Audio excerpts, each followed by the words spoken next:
Je pense que comme moi et beaucoup de personnes, vous avez des ambitions, des objectifs et vous dites toujours, mais qu'est-ce qui me permettrait de l'atteindre? Qu'est-ce qui me permettrait de faire passer ce business au niveau supérieur? Qu'est-ce qui me permettrait de pouvoir peut-être atteindre ce nouvel objectif de carrière, ces nouveaux niveaux financiers ou peut-être d'atteindre au niveau des relations un épanouissement, de rentrer en contact avec certaines personnes, peut-être aussi même au niveau sportif, peu importe. Quand on a des objectifs, on va toujours chercher, ok, c'est quoi le raccourci éventuellement ou en tout cas le bon process pour y arriver. Donc qu'est-ce qu'on fait? On cherche les choses qu'on pourrait faire en plus, qui nous manquent, qui pourraient nous y emmener.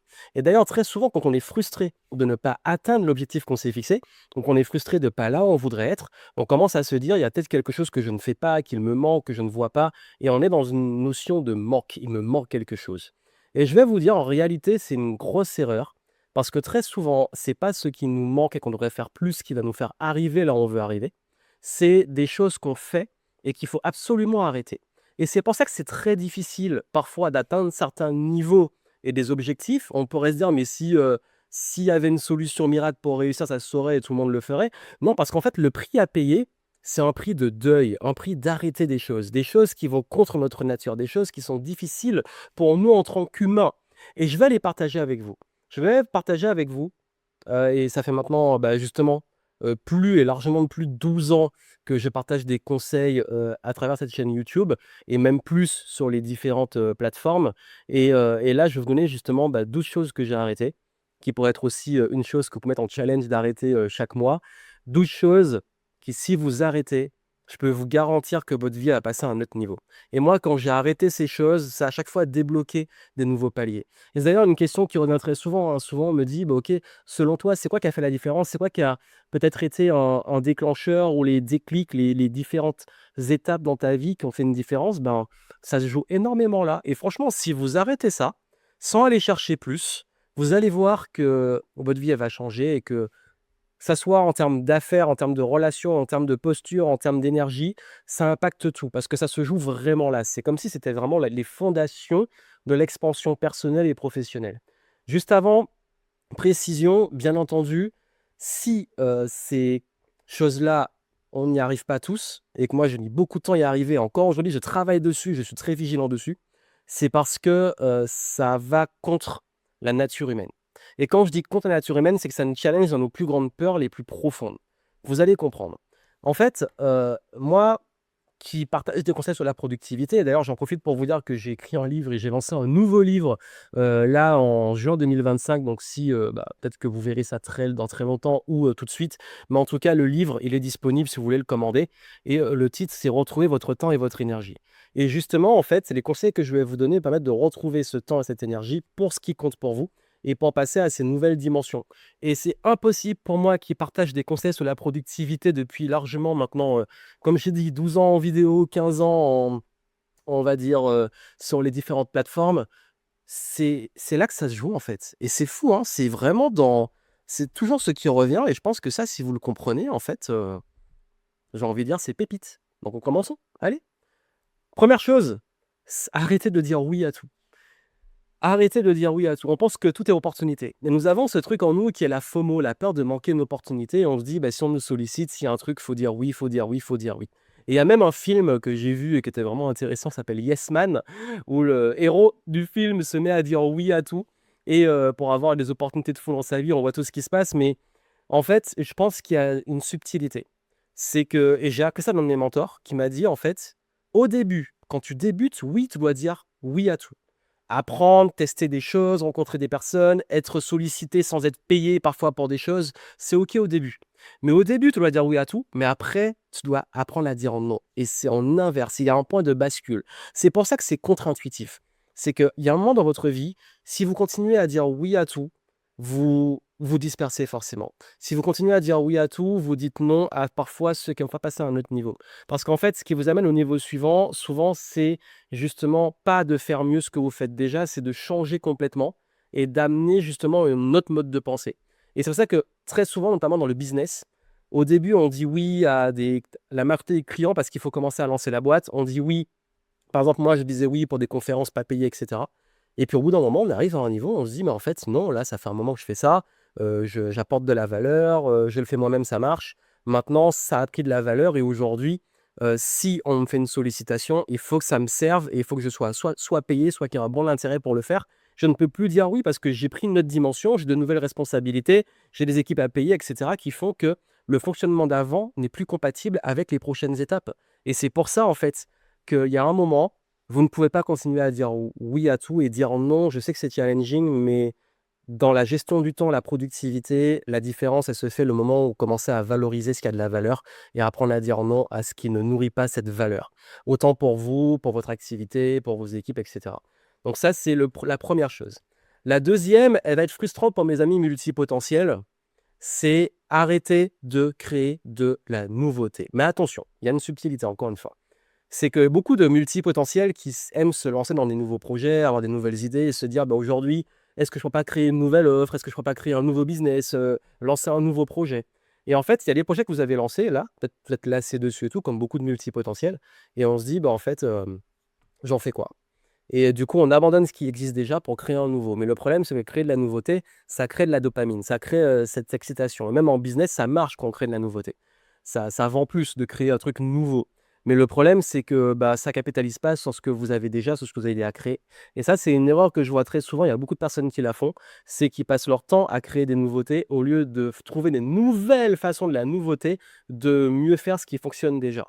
Que vous ayez des projets, des offres dans votre business et tout, arrêtez de courir après tout ce qui est nouveau et concentrez-vous sur comment justement faire mieux marcher ce qui existe. Donc par exemple, plutôt que de chercher des nouvelles offres, des nouvelles campagnes marketing pour vendre les offres qui existent déjà. Et après seulement, là, ok, on peut peut-être passer à un autre niveau, à une autre dimension et essayer des nouvelles choses quand vous allez optimiser ce qui existe déjà et que ça tourne au maximum. Mais vraiment, ça, c'est un truc qui a été très dur pour moi, c'était d'apprendre vraiment ce truc d'arrêter de courir après la nouveauté et d'apprendre un petit peu justement à plutôt mettre ma créativité, ma variété au service de ce qui fonctionne déjà et l'optimiser pour aller plus loin. Et ça, c'est un compromis qu'il faut faire, mais ça fait une vraie différence. Donc ce que je vous dis, optimiser ce qui existe, créer des nouvelles façons de réinventer ce qui existe et qui fonctionne, parce qu'en plus ça a plus de garanties. Dans le business surtout, vos offres, tout ce qui marche, vous voyez des façons de les mettre beaucoup plus en avant, de façon régulière, les systémiser, plutôt que d'aller courir à chaque fois sur la nouveauté. C'est ok la nouveauté, mais pas quand c'est que la seule et unique stratégie. Troisième point, celui-là, c'est d'arrêter d'être tout le temps disponible en réagissant aux emails, aux notifications, aux messages. Je sais, ça aussi, c'est très dur. En productivité, c'est un tueur de productivité. Le fait de checker tout le temps ses mails, dès qu'il y a un message, vouloir répondre. Et en plus, même les notifications, tout ça, dès que vous le voyez, ça crée un état de réaction. Et ça, c'est sortir du mode réactif. Le jour où vous sortez du mode réactif, votre vie elle change et vous arrêtez de courir justement après des journées, des urgences où vous avez l'impression de passer votre temps à éteindre les incendies et pas faire ce que vous avez à faire. Et d'ailleurs, moi, je m'interdis tout ce qui est email, messagerie, etc., que ça soit la première heure après le réveil et la dernière heure avant de me coucher pour ne pas me créer ce mode-là, justement au moment clé. Ça veut dire le moment où on s'éveille et le moment où on s'endort. On va en parler du sommeil juste après. Quatrième point, la pensée à court terme. C'est, souvent en fait, je parlais des urgences, donc c'est connecté, au précédent. C'est de toujours faire les choses, pour des résultats à court terme et c'est vrai que ça aussi, on l'apprend beaucoup quand on travaille sur soi et qu'on étudie aussi même la entre guillemets «la réussite». C'est la capacité à, avoir des satisfactions différées, d'avoir des shots de dopamine qui sont un peu diminués pour se dire: «OK, peut-être que maintenant je vais pas me prendre le gros morceau de sucre, qui va me faire du bien, mais après je vais avoir une grosse retombée, 1 ou 2 heures après et je vais plutôt bien me nourrir pour avoir plus d'énergie sur le long terme». Pareil, investir plutôt que de dépenser l'argent pour des plaisirs et ça, en fait, c'est une vraie discipline. Ça demande de la discipline mais la capacité aussi même en business à se dire: «Là, j'arrête de vouloir juste faire de l'argent et du cash tout de suite», même s'il y a des périodes, encore une fois, où c'est important, mais juste, il faut pas faire que ça. Il faut nourrir des systèmes, des modèles qui se créent sur le long terme. Apprendre à investir sur le long terme. Moi, j'ai vraiment, passé un cap parce que pendant des années, j'avais ce mix entre la nouveauté, entre, réinventer tout le temps mon business et entre ce truc de court terme pour la trésor et je construisais rien. À bout d'un moment, ça m'a épuisé. Il a fallu que je vive en gros creux pour investir, pour faire les choses qui allaient être plus viables sur le long terme pour qu'enfin ça tourne tout le temps. Et ça, c'était un vrai investissement. C'est qu'à un moment, j'ai arrêté d'avoir des résultats rapides parce qu'on peut avoir des résultats rapides, sauf qu'on va tout le temps créer pour ces résultats. Et avoir vraiment en fond un système, un écosystème qui tourne assez bien pour que les résultats soient récurrents et ne me demandent plus ce truc qui demande tout le temps d'être dans le court terme et de vivre dans un business court-termiste. Si votre entreprise elle demande autant d'énergie, on va dire, pour des résultats à court terme, le modèle il est cassé. Je préfère être honnête avec vous et pour ça, il faut travailler dessus. Cinquième point, les routines miracles. Alors là, vous allez me dire, mais attends, Johan, tu as écrit un livre sur la productivité, l'organisation, même aussi forcément les habitudes, la discipline, et tu défonces les routines. Alors, justement, encore une fois, tout ce que je vous dis, c'est aussi une façon de penser les choses.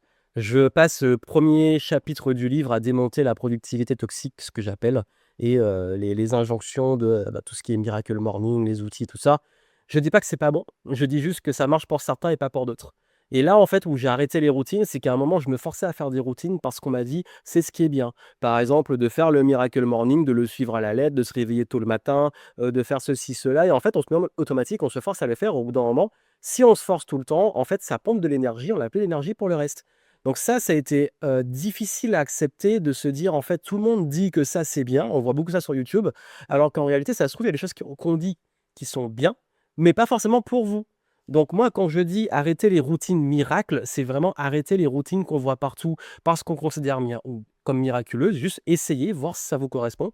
Et moi, je me suis mis à créer simplement en fait un modèle qui fonctionne pour moi et comprendre, apprendre à me connaître pour savoir que, ok, moi, j'aime pas forcément totalement la routine et je vais plutôt fonctionner en mode je mets de la variété tout en respectant un certain rythme. Donc ça, j'en parle dans le livre, franchement, c'est un sujet ultra important. Je vais pas trop enfin, c'est long à développer, mais dans l'idée, c'est de ne pas rester tout le temps focus sur, que de la routine et plutôt se dire comment on peut remplir des jauges importantes pour le personnel et pour le business et d'avoir des variétés ou des façons de faire qui nous correspondent pour remplir ces jauges, pour respecter la régularité sans tomber dans un modèle routinier qui, pour certains profils, est épuisant. Voilà le message derrière et je vous dis vraiment, c'est quelque chose qui, je pense, ouais, ça fait la différence parce que ça casse cette pression qu'on se met de: «Il faut absolument que je sois régulier, que je mette des routines», mais alors que c'est la façon de le penser pour nourrir une régularité et un rythme sans forcément tomber dans un truc qui est répétitif. Alors le point suivant, ça peut aider aussi à ça, c'est arrêter de vouloir tout faire tout seul. Alors moi, j'ai ce syndrome et ce truc de comme j'apprends très vite et comme, j'ai certaines facilités, j'ai envie de tout apprendre et faire par moi-même. Et vraiment dans le business, quand j'ai commencé, j'ai tout fait par moi-même et vraiment pendant très longtemps. Et je me suis rendu compte qu'au bout d'un moment, c'est plus viable. On atteint un plafond de verre, son temps est limité, son énergie est limitée et en plus, j'avais ce syndrome du super-héros de s'il y a un problème, je vais pas demander d'aide, je vais vraiment tout faire par moi-même. Et j'ai mis beaucoup de temps, ça a été un gros travail sur moi que déjà commencer à demander de l'aide et en plus apprendre à déléguer. Le contrôle fric que je suis, la personne qui a besoin de tout contrôler, ça a été très dur. Encore aujourd'hui, j'ai du mal à faire confiance. Donc ce qui fait que, j'ai appris à demander de l'aide, à faire confiance, à apprendre à déléguer, tout ça et c'est fou comment on se rend compte le temps qu'on perd quand on le fait pas. Donc simplement demander de l'aide, s'entourer des bonnes personnes, apprendre c'est pas en fait, faire confiance à un travail sur soi, mais aussi apprendre à choisir aussi les bonnes personnes. Parce que c'est une compétence, savoir choisir les bonnes personnes. Donc ça, en fait, je pense que c'est quelque chose qui m'a beaucoup soulagé et qui est important pour vous parce qu'en fait, au bout d'un moment, vous n'allez pas réussir, quel que soit l'objectif que vous avez, à y aller tout seul. Parce qu'au bout d'un moment, il faut des gens qui sont meilleurs que vous, des gens qui sont pointus, qui vous donnent un recul parce que tout seul, on va forcément taper un plafond de verre. C'est impossible de penser que dans la vie, on peut réussir tout seul et ça que j'ai mis du temps à le comprendre parce que j'ai toujours été très solitaire. Mais en fait, nous sommes dans un monde, connecté à d'autres êtres humains. Tout le monde n'est pas pourri, tout le monde ne va pas profiter de vous, tout le monde ne va pas vous trahir, ça peut arriver, mais non, vous pouvez avoir aussi des bonnes personnes et moi j'accepte aujourd'hui que, je suis arrivé là aussi et je pense les prochaines étapes aussi vont se faire grâce à des personnes parce qu'il y a des personnes qui vous ouvrent des portes, qui donnent la chance, qui vous recommandent, qui contribuent et c'est OK. Et nous aussi, soyons ces personnes qui aidons et voilà et c'est comme ça qu'on avance ensemble. Le point suivant, c'est, se soucier de l'avenir. J'ai parlé déjà c'est des plus gros défauts. C'est ça que je vous dis, c'est très difficile. Parce qu'en fait, naturellement, nous avons un instinct de survie, ce qui fait qu'on va imaginer toujours le pire. On est très bon, hein. Si je vous demande ce que vous ne voulez pas, je suis sûr que vous allez me le dire très facilement. Les gens sont très bons pour, dire ce qu'ils ne veulent pas. Par contre, si je vous demande, ce que vous voulez, là, c'est plus dur. Qu'est-ce qu'on veut dans la vie? Donc, ça m'a amené à justement enfin, à un gros shift sur, au lieu d'imaginer toujours le pire, je me suis rendu compte que la majorité des cas, déjà la majorité de ce que j'imagine n'arrive pas et le faible pourcentage de ce qui arrive quand ça arrive, ça arrive. Et du coup, on le gère. Mais quand on a suranticipé le truc, on l'a vécu en double. On l'a vécu par la peur, on va le vivre réellement. Je sais qu'il y a un moment, enfin moi, quand j'étais petit, j'avais une grosse peur. C'était l'une de mes plus grandes peurs, c'était de perdre des proches, notamment mes parents. Et il se trouve qu'à 18 ans, ça m'est arrivé. Et en fait, j'ai passé beaucoup de temps dans mon enfance à avoir peur de perdre les gens qui avaient autour de moi. Je profitais d'eux, certes, mais je vivais dans la peur au lieu d'être juste dans l'instant. Et je me suis rendu compte que quand c'est arrivé, en fait, on se rend compte que de toute façon, ça va arriver. C'est dans la nature. Donc, pourquoi se soucier d'un truc qui va arriver? Pourquoi ne pas profiter? Même dans le business, hein, on imagine toujours qu'on va finir sous un pont, que le business va couler et tout. Finalement, ça se passe bien. Et quand ça arrive, ça arrive. Et du coup, on prend les décisions. Et je pense que c'est OK d'anticiper les risques. C'est OK d'être préparé, d'avoir peut-être des plans A, plan B, de faire attention. Je dis pas qu'il faut y aller tête baissée. Mais vivre constamment dans l'anxiété du pire, c'est pas une vie parce qu'on vit une double peine. Et vous allez vous rendre compte que la majorité de choses qu'on imagine n'arrivent pas. Et quand elles arrivent, soit on est préparé, soit on fera ce qu'il faut parce qu'on a. Je pense que l'être humain, on a quand même une force de résilience. Donc c'est OK de se préparer. Je dis pas qu'il faut vivre en mode YOLO. Voilà, mais juste. Ouais, je me suis beaucoup apaisé parce que je me suis rendu compte que de toute façon le chaos arrive et ma vie à chaque fois qu'il y a des problèmes finalement, on en sort et puis si on n'en sort pas, c'est que c'est la fin, voilà et puis c'est fait. Bon et ce serait dommage d'avoir vécu en ayant peur. Donc voilà, c'est que c'est très philosophique mais ça aussi c'est important et je pense que même dans le côté contrôle, le côté, contre nature, même dans notre nature humaine, on se soucie trop des choses et ça nous empêche de prendre les risques et on crée en fait des regrets à cause de ça. Le point suivant, alors celui-là, c'est je crois que c'est c'est finir les livres, que je apprendre à ne pas se forcer à finir les livres, que je commence et finir forcément aussi même les films ou les séries. On a ce truc, hein, il faut finir ce qu'on commence. Alors c'est OK, mais il y a des fois, en fait, juste, c'est pas pour nous. Il y a des livres, j'accroche pas, je rentre pas dedans, il faut lâcher. Il y a des films, au bout d'un moment, tu as passé, 45 premières minutes, on te dit: «Ça va décoller» ou il faut s'accrocher au début, même une série. Au bout de 2, 3, 4 épisodes, si le truc il décolle pas, moi je décroche et parfois on a vous savez, il y a ce biais, du coup irrécupérable. Enfin, on a tellement engagé dedans du temps qu'on se dit: «Quitte à être là, je vais finir». Mais en fait, on va plus perdre de temps. Même dans le business, on peut faire cette erreur, on peut se lancer dans un projet, il est pourri, mais comme on a beaucoup investi, on va continuer, s'acharner et puis en fait, c'est plus la bonne direction. Donc je crois qu'il faut apprendre aussi à accepter. Je dis pas que c'est encore une fois, c'est un équilibre. Tout ce que je vous dis, il y a du bon sens et de l'équilibre. Mais, ce truc de à chaque fois se mettre dans, «Je dois absolument tout finir, mes livres, mes formations, mes films, mes séries», finalement, en fait, on peut plus perdre de temps. Il y a des fois, faut apprendre à abandonner, à arrêter et c'est OK. Point suivant, et celui-là, c'est le titre d'un des livres que j'ai beaucoup aimé, c'est «Avoir le courage de ne pas être aimé» et abandonner, lâcher prise sur le fait d'être aimé et compris de tous. Ça aussi, ça va vous libérer.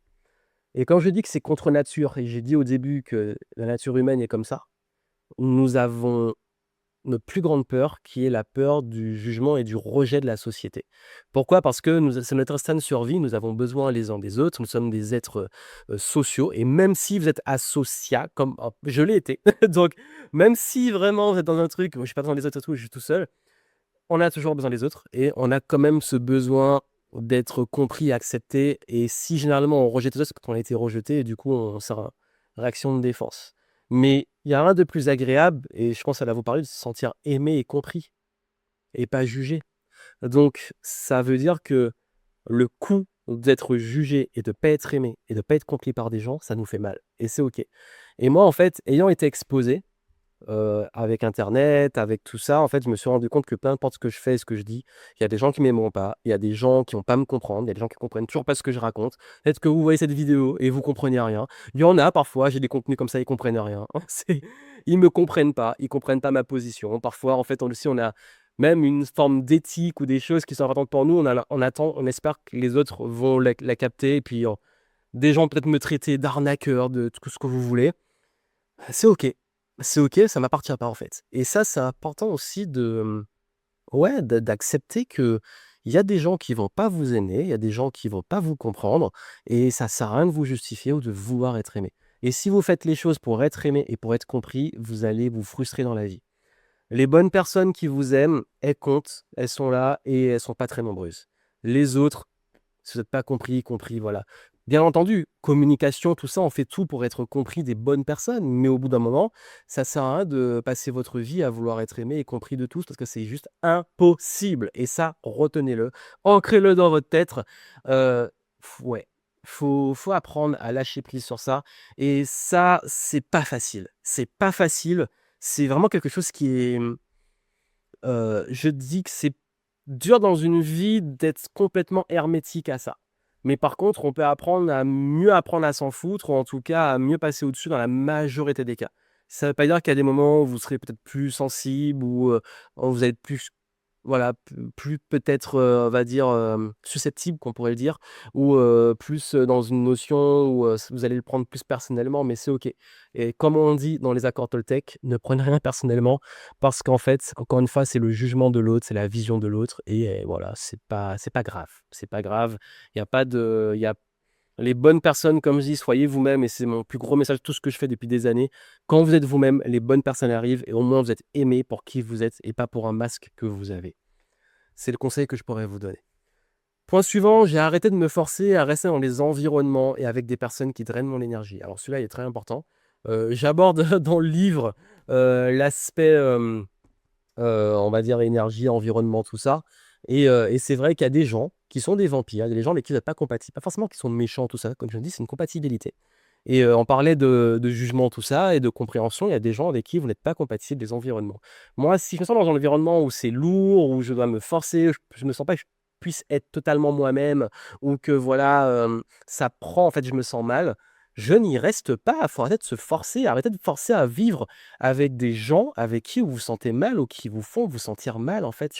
Ça, ça, c'est un truc auquel on veut se forcer, où on veut se dire: «Mais ça va changer» et cetera. Mais en fait, on se suradapte, on se rend malheureux. Si vous êtes dans un environnement avec des gens qui drainent votre énergie, en fait, comment vous voulez vivre normalement? Donc moi, je dirais, ouais, ça, c'est apprendre à se protéger, à être plus assertif, mais aussi apprendre à vraiment, ouais, reprendre sa souveraineté et sortir de ça. L'avant-dernier point, c'est un point qui est un grand mal de notre époque, qui est que j'ai arrêté le scrolling sur les réseaux sociaux. D'aller scroller bêtement sur, que ça soit Instagram, TikTok, on peut vite se laisser embarquer et franchement, il y a un moment, je le faisais souvent et je me donnais comme excuse: «Ça pose mon cerveau, c'est bien parfois de regarder des conneries» et je le fais de temps en temps, mais c'est mieux contrôlé. Mais le problème, c'est qu'on essaie de se rassurer. C'est comme la télé-réalité. «Oui, mais je regarde parce que c'est bête et je me moque», mais c'est aussi ce qu'ils veulent. C'est aussi c'est ça fait partie du truc insidieux. C'est fait pour ça aussi. Donc même quand vous êtes conscient que c'est débile et c'est pas bon pour vous, et que vous le faites en conscience, ça reste pas bon pour vous. Donc c'est OK de temps en temps, je dis pas que c'est pas moi j'aurais des vidéos d'animaux comiques ou des trucs des tutos de temps en temps, mais j'essaie de le contrôler. Mais surtout, j'ai remplacé ça par le fait de me dire: «Beh, quitte à me distraire, je vais faire des choses où je suis plus, proactif». Je vais jouer à soit un jeu, de société, un jeu vidéo, mais limite regarder un film, faire quelque chose au moins où je sens que je suis pas juste à regarder des trucs débiles. Parce qu'au moins un film, il y a une histoire, on rentre dedans. Les jeux, je suis actif. Moi, j'adore les jeux vidéo. Même en jeu de société, jouer aux échecs, jouer à un GeoGuessr et à travailler ma géographie, peu importe. Mais en fait, occuper ce temps, quitte à me distraire sur des choses qui me flinguent pas avec des algorithmes qui sont là juste pour m'abrutir. Et je pense que c'est important. Et encore une fois, je suis pas contre le divertissement, mais je suis contre ces trucs-là qui, au bout d'un moment, on sait que c'est pas sain, on sait que c'est pas bon pour le cerveau, on sait que ça nous crée des shots de dopamine, mais ils sont pas forcément, qui travaillent pas en fait, notre intellect. Mais je parle même qu'il y a des divertissements qui peuvent au moins nous faire du bien et encore une fois, on peut dire on est passif devant un film et tout, mais un film, il y a une sensibilité, une histoire, des émotions qu'on vit. Quand on regarde des conneries comme ça, les seules émotions, c'est on rigole ou on s'énerve. C'est fait pour ça. Les algorithmes sont faits pour, stimuler les émotions, mais pas dans notre intérêt et ça, il faut en avoir vraiment, vraiment, vraiment confiance. Mais avoir confiance pour en avoir conscience et avoir confiance en soi aussi pour se dire, hem: «C'est OK et je prends du recul» et quand je dis que c'est une confiance en soi, c'est que parfois quand on manque de confiance, on va en plus tomber dans ça et se mettre à beaucoup se comparer et se comparer aux autres, c'est un des trucs que j'ai arrêté. Je l'ai pas mis dans le top, mais j'aurais peut-être dû le mettre, mais pour moi, ça va aussi avec le jugement et l'aspect social où on se compare et on veut s'intégrer et tout. Mais je pense que je le place en petit bonus comme ça. Avant le dernier qui est, On peut pas parler d'énergie, de productivité, de tout ça, sans parler de sommeil, récupération. Le moment où j'ai arrêté de négliger mon sommeil et moi, je suis quelqu'un qui préfère, être, veillé tard. Là, je suis en train d'enregistrer, il est, 22 heures. Je vous le dis, il est 22 heures. Et du coup, bah, je fais cette erreur très souvent de veiller tard, sur des écrans parfois et c'est pas bien. Même quand je lis, je rentre dedans et je me couche tard. Le problème, c'est pas de se coucher tard, c'est que si on se couche tard, on se réveille tôt, c'est la durée du sommeil. Donc moi, j'ai repris en main mon sommeil, j'ai une bague que j'ai là, dont je vous parle souvent, qui est la bague Oura qui traque le sommeil, qui me donne des statistiques. Mais en fait, ce que j'ai fait pour mon sommeil, c'est, pas forcément, les écrans, il paraît que c'est un mythe tout ça, c'est pas forcément juste ça, c'est ce qu'on regarde dedans. Je crois que ça a été un peu débunké ces histoires de lumière bleue et tout, après on sait pas trop, enfin, c'est très flou tout ça, mais encore une fois, c'est la stimulation, ce qu'on met derrière et qu'est-ce qui, ouais, qui nous stimule le soir et moi, le soir, j'essaie d'avoir un petit temps où je redescends, où je me calme, une petite routine et puis aussi, je me suis rendu compte que c'est la qualité de ce que je fais dans la journée. Si je me suis dépensé, j'étais actif et tout, j'ai un meilleur sommeil. Si je suis resté à ne rien faire, j'ai stocké de l'énergie, je vais pas être bien. Donc parfois, juste ça et puis c'est vrai qu'on parle beaucoup et ça va faire la boucle, hein, des Miracle Morning tout ça, mais en fait, la majorité des choses, elles se passent pas le matin, elles se passent la veille. La qualité du matin, c'est ce que vous avez la veille, même la charge mentale, tout ça, c'est la capacité à vous vider la tête la veille et à faire les choses la veille pour être tranquille le matin quand on se réveille. Donc tout ça, j'en parle, régulièrement et dans le livre, vous avez des tips sur l'organisation, donc si vous voulez le prendre, voilà. Donc voici pour les 12. Je voulais prendre ce petit temps, je voulais partager à la cool comme ça. Vous me direz, vous, est-ce qu'il y a quelque chose qui résonne particulièrement? Est-ce que vous, il y a des choses que vous avez arrêtées qui ont changé votre vie? Dites-moi en commentaire, parmi ce que j'ai dit ou d'autres, on partage et partager, ça m'intéresse. Et puis, comme je l'ai dit, n'hésitez pas à vous abonner. Je mets ça sur YouTube, mais je vais mettre aussi en podcast pour ceux qui m'écoutent. Ça se prête à l'écoute. Et si ça vous a plu, je ferai l'autre format comme ça et vous me direz. Voilà, c'était vraiment un format à la cool, j'ai pas envie de me prendre la tête. Et puis moi, bah, je vous retrouve, pour des nouvelles aventures et partager aussi des petites pépites comme ça pour vous aider à progresser, level up et rester dans votre flow. Moi, je vous souhaite plein de succès et puis je vous dis à très bientôt.